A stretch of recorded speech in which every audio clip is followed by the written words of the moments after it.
Hello, everyone, and welcome to D2C Dialogues.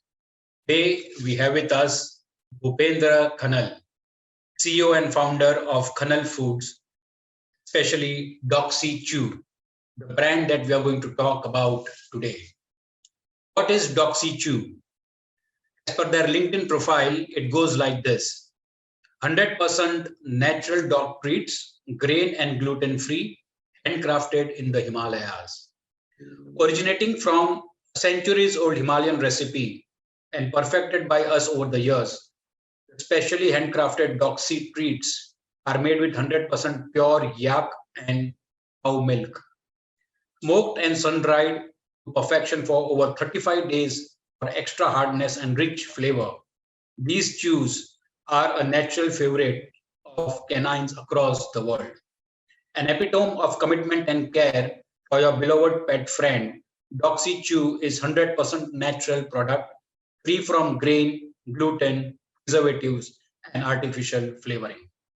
Hence, when it comes to Doxy, you are holding not just another bag of dog treats, but also a promise to your pets that you will always give them nothing but the best. Welcome to the show, Bhupendra. Thank you.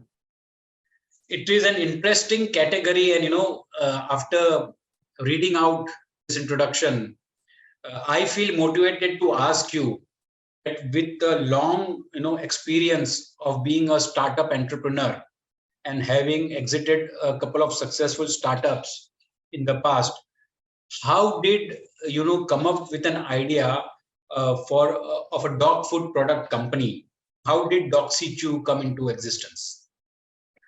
Okay, so it is actually a very interesting story that happened. So after coming out from my software company, I wanted to do something which connects to the Himalayas and Northeast India in particular, right? So very interestingly, I had actually made a pitch for Khanal Foods saying "MTR of the East" in my first presentation, right? And then to do that, like when me and my wife had decided that we are going to do something in this industry, which is about natural food, but it was not primarily targeted towards the pets at that point of time. And then like I went in a soul searching trip in the northeast Sikkim, Darjeeling, Nepal, and during that we had collected a lot of products actually. So this yak chews was one of them. And interestingly, the whole idea started when our friends in Darjeeling said the dogs steal this chews. And as a kid, I used to eat that. They used to manufacture for humans and small cubes, very very hard cheese. That as a guy who grew up in Nepal and the surrounding northeast, I had been with that product for a very long time. But when my friends were saying the dogs steal it, right? Me and my wife felt, I think we should take it to our dog, right? So well, for them it was a problem. For us, it was an opportunity, right? Because we seriously love our dog, and and that's how it is started. And during that conversation, we thought if dogs steal it, there is a natural palatability in the product. And my wife actually has an more of a marketing and branding background, right? She actually started telling me, I think Bhupi, this could be a fantastic product, right? It is very hard, and then it could go as a dental trade. It is from the Himalayas. It is with the yak and cow milk. It is handcrafted in the Himalayas. Then it is grain free, gluten free. So there, and 100% natural. So there are a lot of marketing elements that could be built upon in this product, in the product itself, right? We don't have to look and do a lot of long table discussions to find what to market. The product itself markets itself. So she was very convinced with the idea that this could go. And as an analyst, I started looking at the numbers. How is the market in India? Because so far I had only known pet market as a pet parent, right? I used to go to the veterinary clinics and stores, but not as in somebody who could do business in that industry. Then I started looking at numbers, Indian numbers, global numbers, how things could be. And then ultimately we too decided that I think this is something that we should do, and it actually had three major components which convinced both of us, right? One, extremely large global market where we could do good business. Second, if we do this, then we could take jobs to the most rural places of India, doing good for a lot of farmers in the hills where they don't have so much of opportunity to work. A very, very strong social cause, right? And the third thing is, we're giving our dogs probably the best thing in the world, right? This is extremely good product in terms of like the composition that it went through. So that was the instinct that we followed, and yeah, here we are. Okay, nice, Bhupendra. That moment when you decided that this is the name, that is Doxy Chew, is Yeah. what we should, name our product. Now that you gave us the genesis behind how you arrived at that, and we are going to discuss about the market part next. But since we are on the idea, how did this name come up, Doxy Chew? Oh, there is a very funny story, and obviously I don't want to say you the painted story that has come up from the market, but I will give you very raw thing that how it came, right? So when we were thinking about launching something from Northeast and Nepal, so there is a fruit called lopsy, and we had decided, and that used to be one of my favorite fruit for pickles. So we thought if we were to launch a Northeast Nepal centric brand, we would name it Lopsy for that Himalayan fruit. And when we decided to go for Doxy, right, this thing, we just changed that Lopsy to Doxy. That is actually the absolutely random thought that came, right? But ultimately, the moment we thought that, okay, it could be Doxy, right?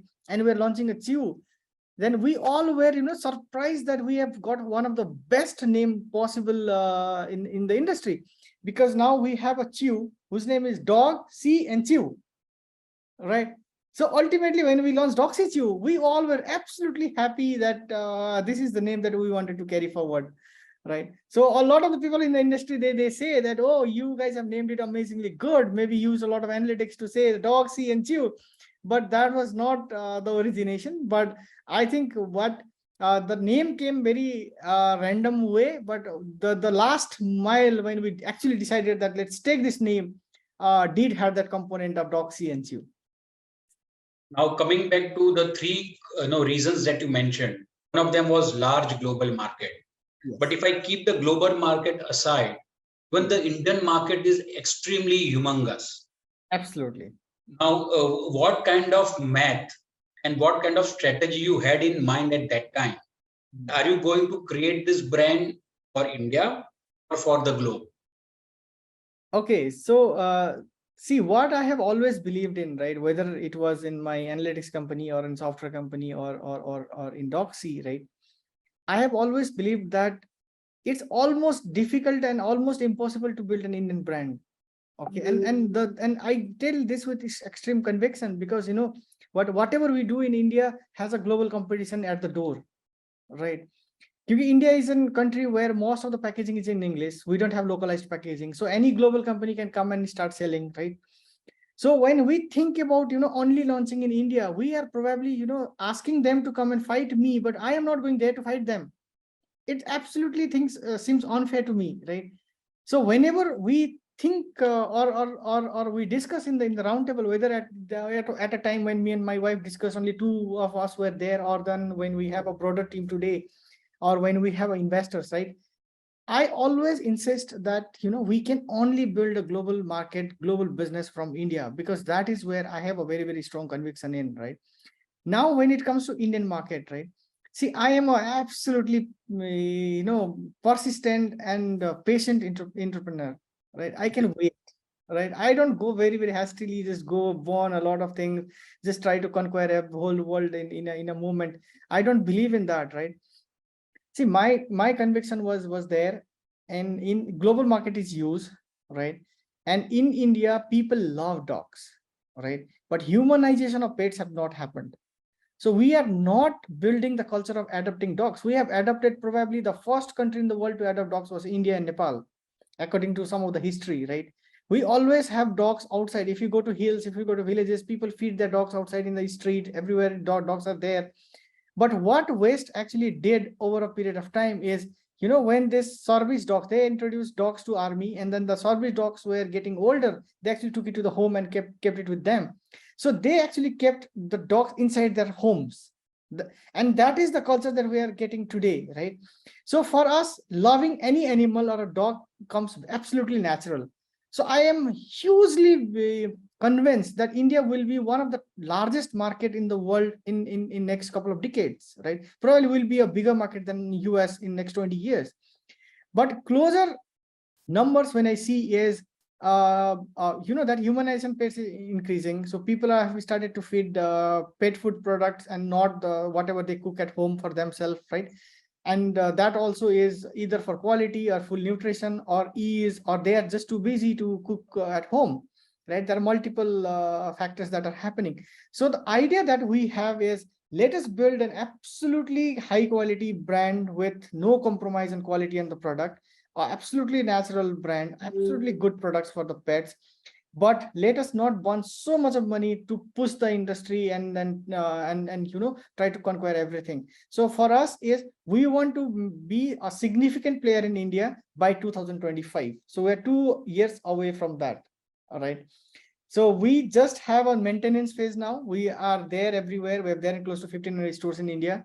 We are just keeping the presence, not doing too aggressive, not going too slow, but highly focused on West, because we obviously want to have some decent revenue while we wait for India to develop. So that's the strategy that we followed. So Bhupendra, will come to that supply chain part of it, and then the dealer distribution and the online offline part of it. Sure. What made you, focus specifically on treats for dogs and not any other product? Okay, so first thing is, we were convinced first about the product than the industry, right? Okay. So we actually started something else. So we did not start this company in a round table where, there are 10 MBAs coming to a round table and deciding, okay, let's start a pet food company. Who are the investors? Who are the buyers? Who are the company did not start that way, right? Therefore, internally we have a notion. We are in the business of cultivating love. We are not in the business of selling pet products, right? This is with extreme conviction we have built this statement for ourselves. We are in the business of cultivating love, right? So when we found that this product could do extreme good to the villagers, extreme good to the dogs, we were very convinced that we should make this product very, very big. And Doxy as a brand, when we thought, we didn't want to make a brand for one product, right? Because obviously I coming from marketing analytics and my wife coming from branding background, we actually thought, let us create one of the largest brand in the world in next couple of years, or 5 to 10 years. So the goal was extremely big. But the choosing this particular treat actually came because we were convinced that this is the product to start with. And slowly, like, we went to other types of treats, then to cookies, then to grooming with Doxy Veda. And now we are in the planning stage to launch food as well. Okay, so the next product category would be in the food side. Yeah, absolutely. I think it's time that we get Sure. there. Now tell us, how did you start selling now that the product was there? Where did you make this product? Did you make it in Nepal, in India? Where and how did you go about doing that? If you can tell us briefly. Sure. So when we decided to go with this product, right, I visited a lot of places in the hills in Sikkim, Darjeeling. That is where we convinced the smaller dairies to make this stew and not sell the other types of cheese or paneer or ghee or milk or curd or anything. So for them, we have to move to this product, right? And we were like able to do that because we provided them help with the finances, loans. We helped them with the expertise to do this. We also asked some of the experts from one dairy to go to the other dairy and help set up. So we did a lot of this process, and then ultimately we were able to generate some people interest where they could start to produce this juice, right? It took me about 2 years of rigorous work with the villages, and I have visited more than 125 villages so far in the Himalayas. Wow, 125 villages. Yeah, so I went from one to other, and then first 2-3 years I was just doing that, just meeting people, just meeting the yak farmers, the cow farmers, the milk industry people, smaller dairies, the people who make these chews at home. Yeah, so that was a very What enriching journey for me. didn't you find it tiresome, cumbersome? That's one part of it. I'm not talking about physical part of it, but Sure. from a you are investing 2 years of your time visiting villages in Himalaya, Yeah. and going 125 is a lot, and every village you went and you search for whatever whoever could partner in whatever way. Sure. Don't you think that this time you could have utilized it in a much better way? Yeah, I think we all have our notions on what we want to do in life, right? So for me, what I believe in is tomorrow, if I have suppose a tons of money, right? I feel that's the not the ultimate goal that I would want, right? I feel money is a weapon to do something bigger, social good, right? Yes. So when I was doing this, I think the ultimate goal that I was trying to achieve was already there in the journey. So it was very, very enriching for me, right? Going to extreme high hills. Like I could give an example. There is a village called Yaksum in Western Sikkim, and there are very few limited options. There are few yak farmers, and the village has very, very limited economic opportunities, right? I went there with some of my friends, and I had taken 5 lakh rupees of cash that time, right? Withdrawn from the bank and then took it. And I thought I will just tell them how much ever cheese you guys have made now at home, because people make it small quantities for themselves. I'm going to buy. People didn't believe me that I was going to buy the entire cheese that is there in the village, right? And I had two of my friends, one Sherpa friend and then the other one friend. I told them, guys, I think we will be short of money. And then the total choose what came, right? It was just for 57,000 rupees, right? My God. Okay. Okay. And actually, I felt really bad. And they were villagers were saying, oh, they have a lot of these stews at their home and they're making for centuries and these. But the things are very small. At that time, I decided through the local friends that, okay, guys, let's give them advances, right? And ask them, how much ever you produce, we will never say no in buying. Okay. And another thing that I told them was, you guys are selling now. At that point of time, they used to sell at 450 rupees per kg. Then I said, next time I'm going to buy for 550 rupees per kg. Wow. So that there is an economic incentive for them, right, to actually make it. So when I went there after like 3-4 years in 2019, right, that village produces close to like 15 lakhs worth cheese every month. Awesome. So when I That's see what this, progress is all about, and that's what social change is all about. yeah, and this journey has been extremely enriching for me and my wife throughout. So we usually, whatever be happens in the finances or however we talk in the front, we are very satisfied people at the back. Oh, nice. That's what is content is key to life, Since So you're talking about sourcing from Himalayan yak and the villages out there, can you tell us how is your supply chain, structured now? So we have our partners in the lower base like Siliguri and then in Darjeeling, in some of the areas in Sikkim.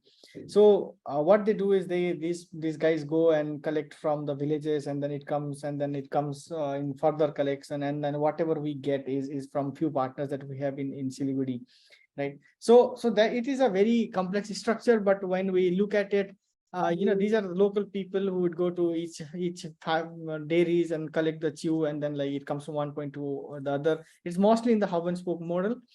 And when it comes here, after it comes to Bangalore, we do a thorough quality check. We do make a few more products from whatever we get as a chew in different sizes, different types of SKUs. And then when we also have some few SKUs when we microwave and puff it so that it is a softer dental treat for especially puppies and senior dogs, which is more than 8 years, right?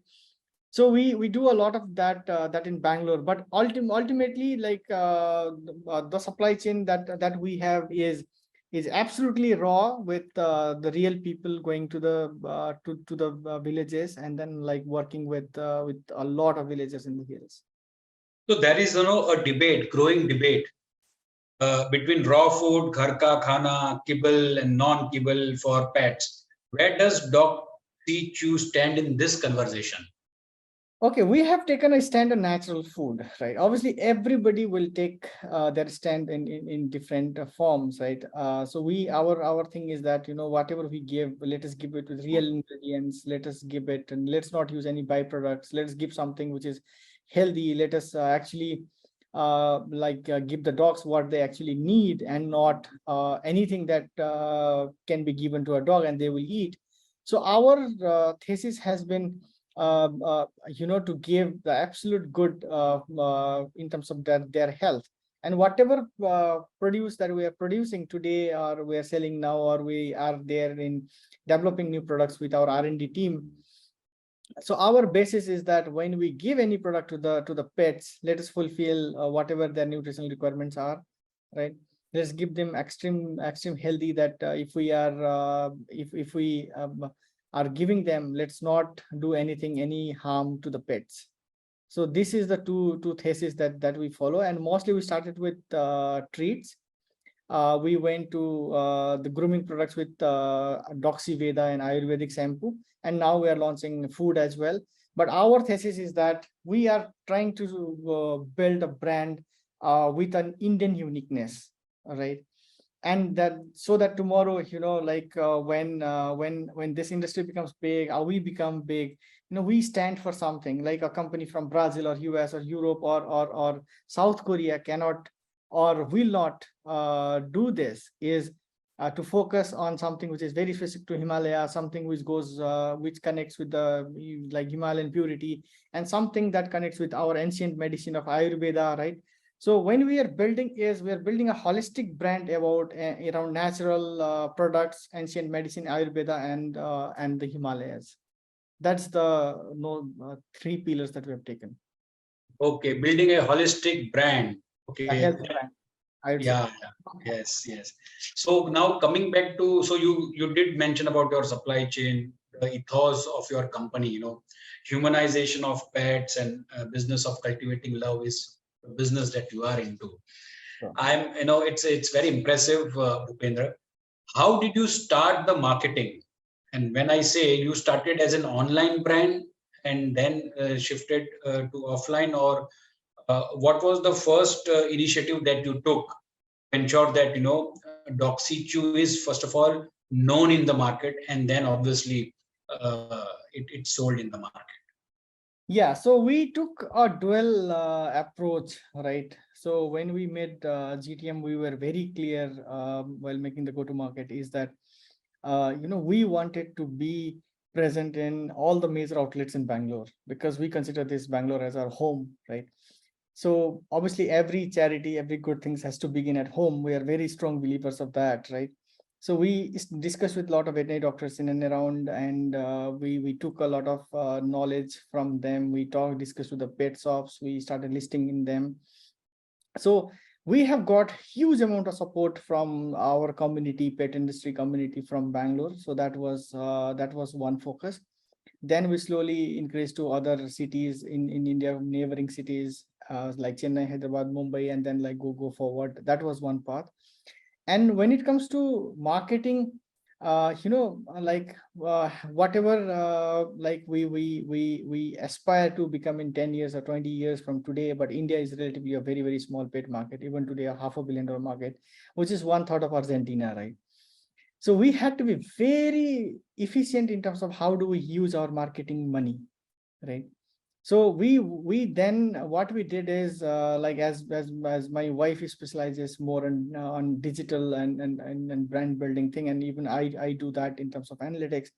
We chose digital marketing, absolutely targeted marketing, and we just built three pillars for our marketing. Number one is go absolutely targeted and build an extremely strong online brand with using like Facebook, YouTube, Instagram, and all these digital channels where we are extremely good at.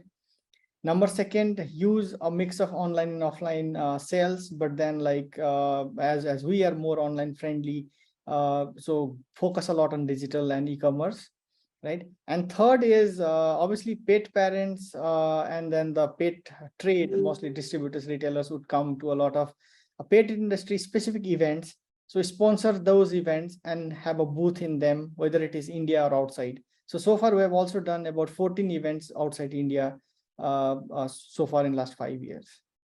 And what has been the response that you get from a product perspective from So abroad?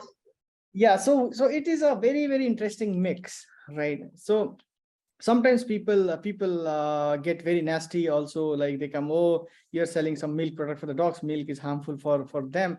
We also get such type of feedback, right? But then we believe very internally that, you know, we are technical people, right? And then we go very, very deep into biology and nutrition, and then we found that any milk product cannot be blanketly harmful to any mammals of the world. From the rats to the elephant, the first thing that they consume after birth is the milk, right? So technically it cannot be that bad. Somebody has done a negative marketing on milk, right? So we strongly believed in that, and then like we built over that. And when we did the portfolio extension and reach out and everything, we just kept following on the basic science. We kept following on what is absolutely good for dogs. We kept discussing with the experts in nutrition and the veterinary medicine. We took a lot of suggestions from them, and then yeah, we kept working on what we felt is right. Now coming to the penultimate round of funding, how has been your funding journey? Initially, you said that you had to take the 5 lakh cash and go to the mountains and buy that, and I can understand that those were very, very challenging days for a startup. Yeah. Suppose that you have been successful in raising good funding. Can you take us through your funding journey, Bhupendra? Yeah, so when we kept building this company mostly self-funded, and also we took some angel funding from friends and family along the journey, right? Then in 2021 we felt like, I think this is the time that we should raise funds, and we started talking to a lot of investors, right? And interestingly, one fine day we got connected with Nikhil and Nimisa from Six Sense, and then we had just one meeting with them, and we just closed it. And Nikhil proposed that on the call, right? We never thought raising funds would be that easy, but it seems obviously they were tracking the industry, they were tracking the players, right? And they were maybe more or less convinced that they wanted to work with somebody like us. And we did have relatively, I think, good numbers in the industry. And immediately after two months, we got connected with Mankind Pharma, and we welcomed them really nicely. And we are extremely fortunate in getting absolutely good entrepreneurs in the cap table, right? We are very happy. Like last week also, I visited Bombay, Delhi. I met with Mankind team, Six Sense team, and more today. Like, we don't have a relationship like, okay, they are investors and we are entrepreneurs, and there is a debate going on. But we feel the moment they enter the cap table, we are equal partners in the company. We are the shareholders of the company, and then we have to improve it. So when I look in this journey, right, it has been very enriching, and fundraising has been relatively good for us. Obviously, we had a lot of anti-folio thing also. We have been rejected by a lot of investors, right? And for several reasons where they didn't believe it. But we are very fortunate that we got somebody who could believe in the journey that we are in, and then they are with us. So that's where we are. No, absolutely, Bhupendra. The kind of funding that you have got, more than 10 million, is a testimony to the fact that your business model is robust, and definitely the potential is there. If you say that Indian market is $500 million, how many players are there in the Indian market, Bhupendra? So there are a lot of players. So it has been very difficult to say like how many players we have, because yeah, in last 3-4 years we have got like I think tens of yes, and in those tens of companies, Bhupendra, Doxychew stands out. Can you tell us something about your sales in terms of what percentage is online and what percentage is offline? Okay, so overall Doxy business, we do about 7% of sales in India, 93% exports. I'm talking about last year data, right? And within that 7%, we have almost equal online and offline contribution. Sometimes online sells more, and sometimes offline goes higher. More, what I have seen is offline is a very stable market. If you are selling X, then you usually sell 10% higher or 10% lower on a month-on-month basis. Is very stable. In online, it varies a lot. Sometimes suddenly you sell a lot, and suddenly you sell say like 20-30% deep. But on an average, our growth has been quarter on quarter, like very strong. If I see the numbers in last like eight to 10 quarters, to 2.5 years, we have been growing strongly about like 8 to 10% on sorry, quarter to quarter basis. Bhupendra, you are India's fourth largest pet food exporter. Yeah. How does Doxy Chew plan to climb the top spot? Okay, so this is a very tricky question that depends on a lot of things, right? Obviously, see, as an entrepreneur and friends to most of the companies that are above us or below us, right? Because pet industry is a very small industry, and we are very closed network, right? So if I see some of the other players, like I'm good friend with Sandeep from HUFT. I'm good friends with Varun from Super Tails, or Mohit from Captain Jack, or Sasang from Drools. I have almost, that is the beauty of this industry, right? We I think we together have a lot of responsibility to take this industry to the next level. So what I can tell you is, how do we grow from here? And I would not compete on, whether I'll beat somebody or somebody will beat me. I think that's fair, however the market reacts. So for us, the way to grow from where we are today is, first thing is, we are now, as we have reached a lot of countries already, we are working to go very deep. We are trying to build robust marketing within those countries. So suppose, say, if you see Singapore, Taiwan, Japan, some of them, our marketing, including in Instagram, Facebook, everywhere, we have started working with the distributors, going very deep to the customers. Like in UK, US, we work with the distributors very closely on taking them online. So last 6-9 months, we have also focused on targeting international e-commerce outside Amazon as well. Like we are fairly strong in Rakuten in Japan, or whether it is Shopee in Singapore, right? So our goal is to keep increasing our depth in the countries that we are in. And now, as we speak, we are not focusing on entering new geographies so much as we want to go very deep and be extremely strong brand in some of the key geographies like UK, US, Japan, India, Singapore, Taiwan, some of the key markets that we have identified. And I think that ranking will follow. Yeah, that's just the byproduct of the hard work that you put in, and the strategies that you implement.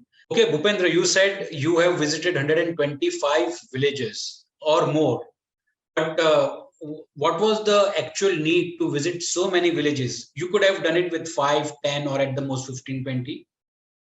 Sure, absolutely. And sometimes even in our boardroom, we discuss that was it necessary, right? But there are two very key things that exist, right? And we can't deny that. Number one thing is, when you don't have a business yet and you're trying to build something, right? And you want to build a trust with your vendors, right? And for us, when we discuss internally, we technically don't call them vendors, we call them partners in the business, right? So when I don't have the resources to go and buy or convert, I thought, I will give them trust by showing my face, right? This was one thing. The second thing is, whether we like it or not, the people of the hills, including me myself, right? I see our communities are not so much driven by money, from Kashmir to Nagaland, if you see, right?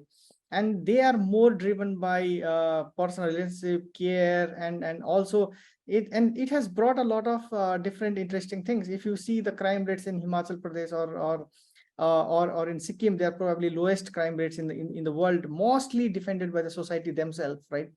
So that societies are very different. That is more driven by friendship, and therefore I actually, I actually followed a suggestion that came from some of the best mountaineers of the world, right? When they say they never conquer mountains, they unfriend the mountains. Wow. So I better visit them and friend the villagers and friend those yaks and friend those cows and friend those communities and the business. And that was purely a plan that I followed, that I will just do it in my way, in a very emotional and caring way. Emotional and caring way. I think that was the need of the hour to show your face, because trust is the core and you don't have a business yet. So to show your face was very much important. And that's why these 125 and many more villages that you have visited, I think that was awesome, Bhupendra. Absolutely, absolutely. It was very enriching journeys for me. With this, Bhupendra, we come to the final round, and that is the rapid fire round. Sure. I'm going to ask you a few questions, and the first one goes like this: a top flavor your furry customers drool over. Okay. So yeah, it has to be meat. Okay. Which celebrity pup would you like to see endorse Doxy Chew? Tucker. So there is an yeah, there is a huge Instagram following for them, and yeah, I hope one day we should be able to get them. Okay, good. What's the most exotic location a Doxy Chew treat has traveled to? Oh, that's in Japan, in some of the islands and some of this very exotic pet resorts. So in some of the 5-star resorts in Japan, we are placed. Awesome. 3 words to sum up the essence of Doxy Chew. 3 words. Natural, healthy, and love. Natural, healthy, and love. Coolest dog reaction you have ever seen to your treats? Oh, so there was one very interesting study actually in one of our Singapore customer, right? They actually put a lot of dog treats, and then they left a dog, right? And dog actually went and picked our chew, right? And it actually traveled through the other chews like this, and then it didn't touch it. So Oh, so that wow. has been one of the most enriching, and then it was literally thrilling for us to see that reaction. Nice, very nice. What sets Doxy Chew treats apart from the rest? I think our core whole motto, like we are in the business of cultivating love, and our tagline also goes pure like your love. I think that is what differentiates us. Everything is about love in the company. Second last question: who do you think is your closest competitor? So it's an American company. It's called Himalayan Dog Chew. So they are our closest competition. Okay. And final question, Bhupendra, if you can answer this in numbers, 5 years down the line, where do you see Doxy Chew numbers? Okay, so obviously 5 years down the line, right? Obviously we have a goal to cross the 1,000 crore mark, right? But more importantly for me is we want to be known as the #1 natural brand from Asia. So that is a bigger goal that we are chasing than the numbers. I think numbers will follow. The #1 natural brand of Asia. Okay, so that was Bhupendra Khanal, founder of Doxy Chew, who wants to be the #1 natural brand of Asia in the next 5 years, and also targeting 1,000 crores. We wish Bhupendra all the very best. Thank you, Bhupendra, for joining us today at D2C Dialogues. Thank you. Thank you, Hitesh. Pleasure being here.